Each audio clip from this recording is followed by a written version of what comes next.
Hey guys, so normally I try and show my face in these newer videos I'm making, but today the sun would be right in my eyes. If I can get to a better angle, I will. Sorry for the wind. I don't think I have the best camera for doing this yet, but we'll get there eventually. So as you can see, we've already let the chickens out today.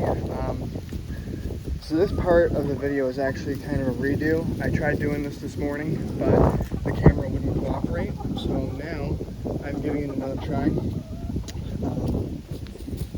So I wanted to go over a couple of things we did. One thing, I don't remember if it was in the first segment or the second segment I have this in, but you guys all know and you can see I've had logs and tarps on this roof for a little while now to keep the rain out. It is working, but it is crude.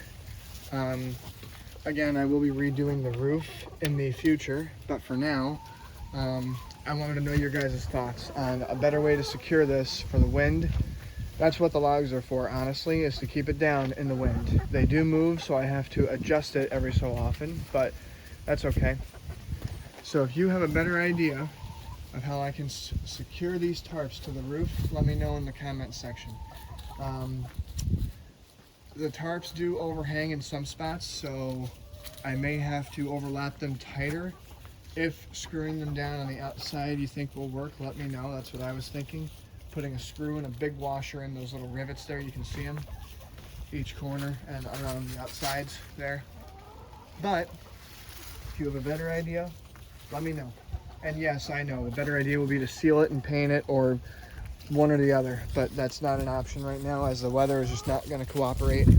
And the year is almost over, so I'm going to wait till next year or spring or as soon as I can get some better weather to do it, and we'll work on that.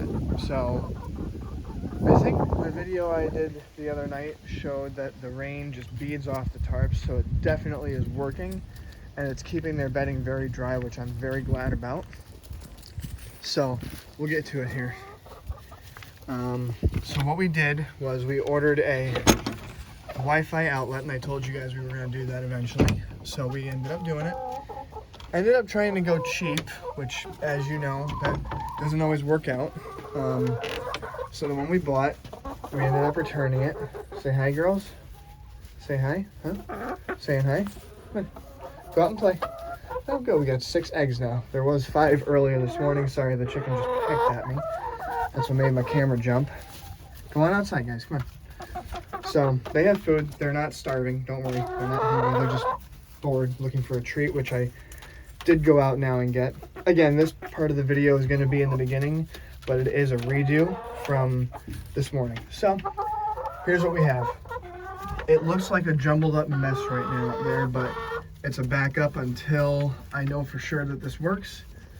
That light right there on that black box with the 4 cords coming out of it is actually the smart outlet, the Wi-Fi outlet. It doesn't have the best signal out here, but it does work. And that's all it needs, is just to be able to work. We have the heat lamp hooked up to it, and in the next part of the video you'll see how we do that on my phone. I did record on my screen how to do that. We have the light set up to go off every day, on and off, in the morning around sunrise and around sunset for them, so that when they're in there they have a little bit more light instead of this dark box, which really helps a lot, I think.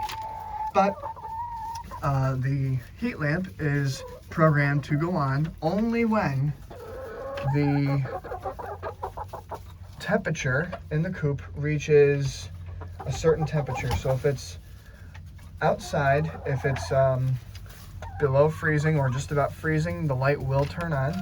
Haven't seen it yet, but the weather's been very nice for December, I won't lie.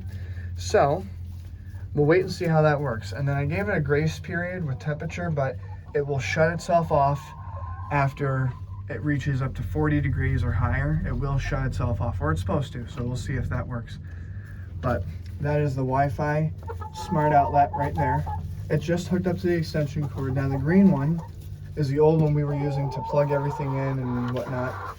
But that was manual, which isn't bad, but this has become much more automated. So I'm gonna leave that there until I know that this outlet works tried and true. and it doesn't fail after the first month of having it. So it's gonna look like a jumbled up mess up there, but that's okay for now because the only things plugged in is the outlet and the heat lamp. Everything is secure, plugged in properly. It just looks like a mess, but for now we're leaving it like that. Anyway, so yeah, in the part of the video where I record my phone screen, you guys will be able to see how we can set the app up, download it, all that stuff. Well, to download it, you just go to the App Store and download it anywhere, but on your phone or Android, whatever you do. It does work with Alexa, so you can say, Alexa, shut the heat lamp off, and it will work. It does work. I have tested it. So there's that. So yeah, we'll now that we've established all of that, and I'm sorry I didn't really do an installation video, but it came so late last night and I was dying to test it out, so I couldn't wait, and I just plugged it in to make sure it worked, and it actually worked out for the best because I can show you how that works without struggling with the camera. And now we will go to the next part of the video where I show you how to use it on your phone.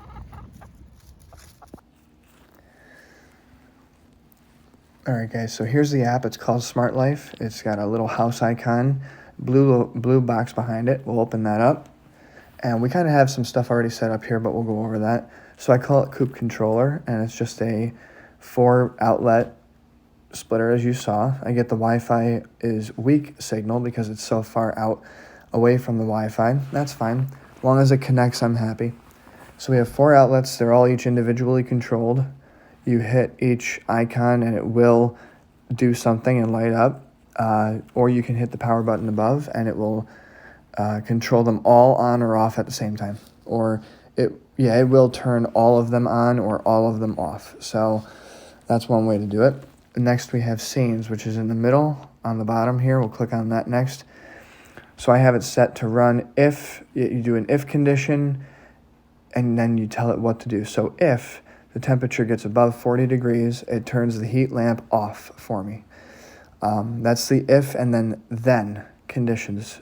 So that's if the temperature is greater than 40 degrees, then the heat lamp on the Coop controller will turn off. That's just the way it works.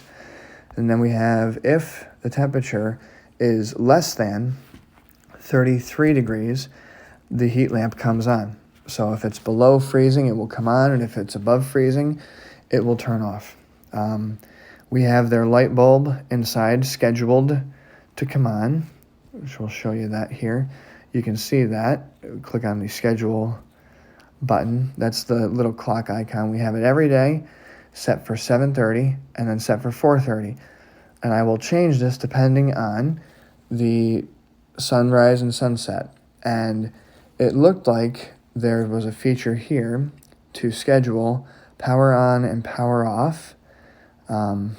This might not be it.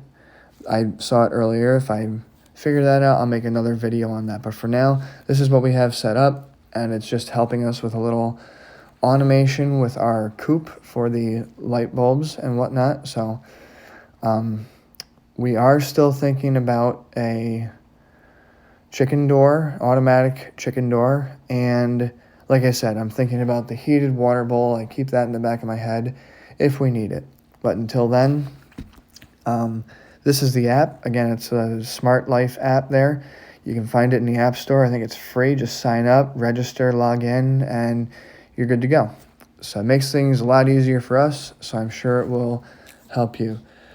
I'm actually heading back over to the coop one more time to make sure all the chickens are out, because that one was kind of sitting on those eggs, so I want to make sure she's not doing that now. So we'll go over here and just make sure she's behaving. And it looks like all 6 of them are out, so I'm hoping it stays that way. And at some point we will get them a new treat there. That's not a big deal, but they have food and water. That's all that matters. I know we mentioned earlier in the video that we were going to feed and water them, but that's mostly to make sure that we just keep an eye on it. Of course, you always want to make sure they have food and water. But anyway, so that's that. That's that smart outlet with 4 ports, and it really helps us do a lot of different things with controlling the coop. And it took a lot of things that we were trying to do kind of in a primitive way and make it a little bit more efficient or automated, so to say. And yeah, so I was actually going to come out here and collect the eggs with you guys, but I forgot the little tray, and I'm not going to carry all 6 or 5 eggs back while recording a video. So you'll see down in here all the little scraps like that. Look, there's a combination of rocks, which I actually have to go in and rake out soon. I will do that. But we got some cracked corn in here, which they kind of like it as a little treat, but I've heard it does either nothing or it gives them, just like you can see here, something to peck at. But I have been told it has no nutritional value. I don't know that for sure, because whole corn is really good for them. So I would like to know what the difference is between cracked corn and whole corn. Yes, I could Google that, but why not have you guys leave it in the comment section below if you know anything better about it than I might. So if you have anything to say about cracked corn versus whole corn for everybody watching, leave it in the comment section below, and go from there. We also put, as another video we have up, a short one, we do put the scratch grains down once in a while, and they really like that too. So I'm probably going to sign off on here soon because the wind's picking up and the audio is not going to be the best. But we also give them oatmeal and bread and different things like that, cabbage. You can see the wire hanging there. Wow, really hard to see through the fence. Hold the gate a little bit so you can see with the camera. You can see right there in the corner the wire just kind of hanging there. We use that for hanging fruits and vegetables for them. And we'll put a lot or a little. Depends on what we have. So yeah, do a little video on the automated thing there.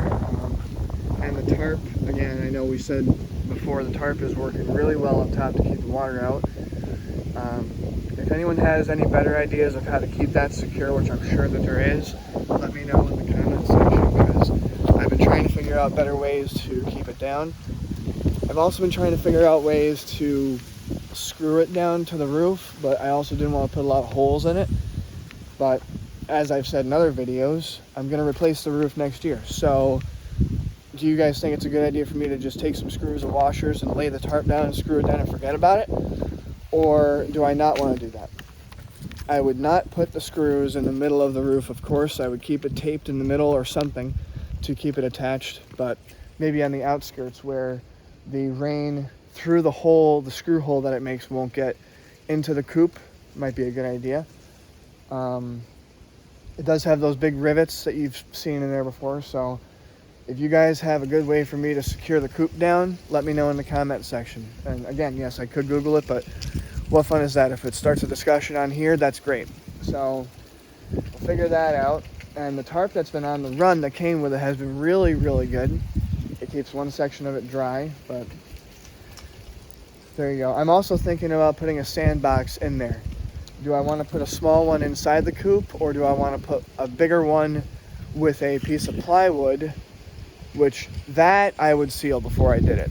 I would just take the plywood, cut it to size, seal it in the garage, and let it sit as best we could. But I kind of have a pre-made box already with holes in the bottom of it for water to drain out if it does get in. Let me know what you guys think, if they should have a sandbox so that they can do a dirt bath when the weather's nice like this. Of course, they can't really do it in the winter unless we uncover it, but if they have one and it is covered, that's also a possibility. So do you guys use a sandbox or a dirt box or anything? Let me know what you think. All right, so well, another video by the Fitzgerald Ranch. Thanks for watching. Hope you guys have a great day and a great weekend. Enjoy.